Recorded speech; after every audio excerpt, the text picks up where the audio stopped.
हम सब जानते हैं कि सूरज पूरब से उदय होता है और पश्चिम में वो अस्त हो जाता है, यानी कि सनराइज ईस्ट से होता है और सनसेट वेस्ट में हो जाता है। लेकिन ये चांद, तारे और बाकी जो ग्रह होते हैं वो कौन सी दिशा से निकलते हुए नजर आते हैं, वो कहां से उदय होते हैं?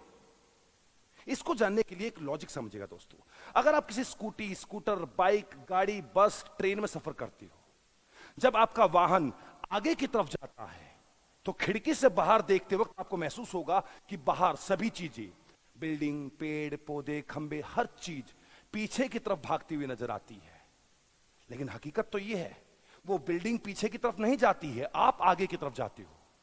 जैसे गाड़ी में अगर आप आगे की तरफ जाते हो तो बाहर झांकते वक्त हर एक चीज पीछे की तरफ भागती हुई नजर आएगी। लेकिन हकीकत में वो बिल्डिंग और पेड़ भाग रहे हैं या आपकी गाड़ी? जाहिर सी बात है गाड़ी। उसी प्रकार से सूरज नहीं, पृथ्वी पश्चिम से पूरब की तरफ रोटेट करती है, घूर्णन करती है ऐसे।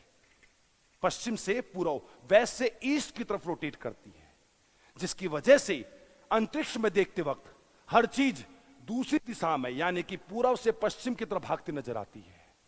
सुबह देखो सूरज ईस्ट में होगा, बाद में वेस्ट में भाग जाएगा।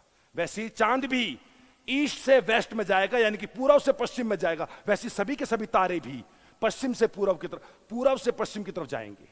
हर एक चीज हमारी पृथ्वी से देखने पर सभी के सभी ईस्ट से वेस्ट की तरफ भागते नजर आएंगे, क्योंकि वो नहीं भाग रहे, हमारी पृथ्वी रोटेट कर रही है, घूर्णन कर रही है पश्चिम से पूर्व की तरफ। समझिए, सिवाय एक को, ध्रुव तारा, इनकी पोलर स्टार आपने देखा होगा, क्योंकि वो बिल्कुल नॉर्थ में है। अब देखो, जहां पर आप खड़े हो वहां से अगर आप घूमोगे तो अपने कमरे के आसपास सभी वस्तु को देख पाओगे, क्योंकि आप पश्चिम से पूर्व की तरफ घूम रहे हो। लेकिन अगर आप छत की तरफ देखोगे, उत्तर की तरफ घूम कर देखो, आपको सिर्फ और सिर्फ छत नजर आएगी।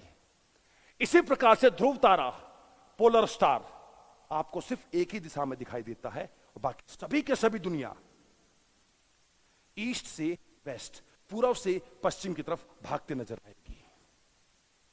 ऐसी और दिलचस्प जानकारी के लिए मुझे फॉलो करो, मैं फिर आऊंगा, जरूर आऊंगा। नमस्कार।